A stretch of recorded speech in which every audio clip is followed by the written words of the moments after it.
We are now in day 3 of the Democrat-led government shutdown. The Democrats continue to recklessly hold the American people hostage over their demands to give illegal aliens free health care.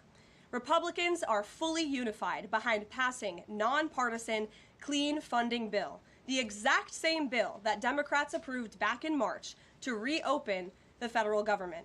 But those same Senate Democrats are now voting against this clean funding bill and keeping the people's government closed. I understand Democrats will have an opportunity very shortly here to change course, and we hope that they will. There are significant personal impacts on millions of Americans as a result of this current government shutdown.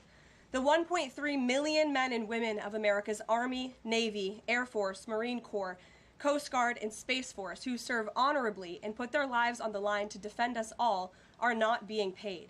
Military families are already seeking out food assistance because of financial anxiety caused by this Democrat shutdown.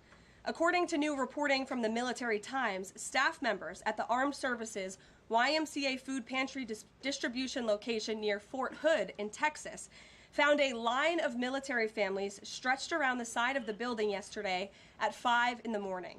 According to the staff who work there, that is, quote, not happened ever. They've already had a 34% increase this week over past weeks.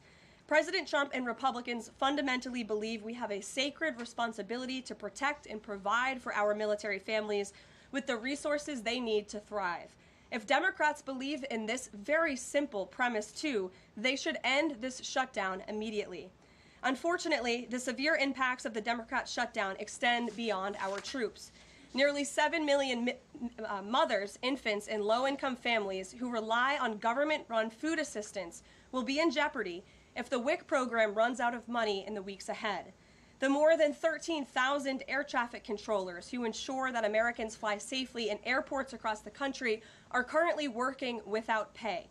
The National Flood Insurance Program is in danger of lapsing, which could leave families without necessary help if a disaster strikes, and we are in the middle of hurricane season.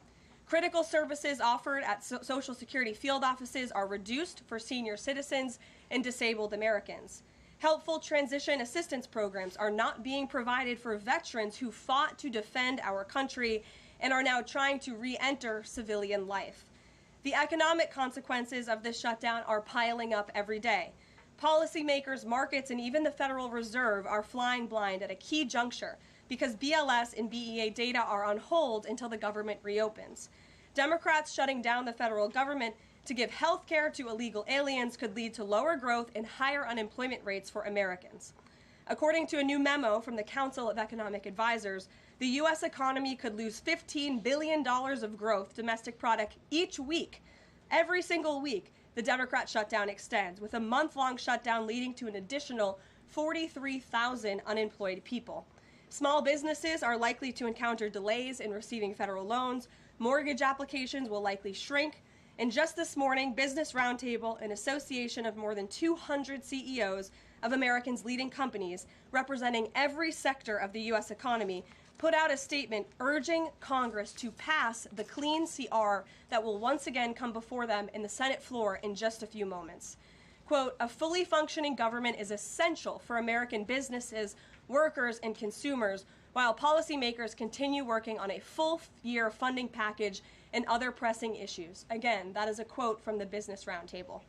What's clear is that the Democrats' actions account to an intentional sabotage of our country and our people by shutting down our government. This madness must end. President Trump and Republicans are calling on Democrats to reopen the government immediately on behalf of the American public.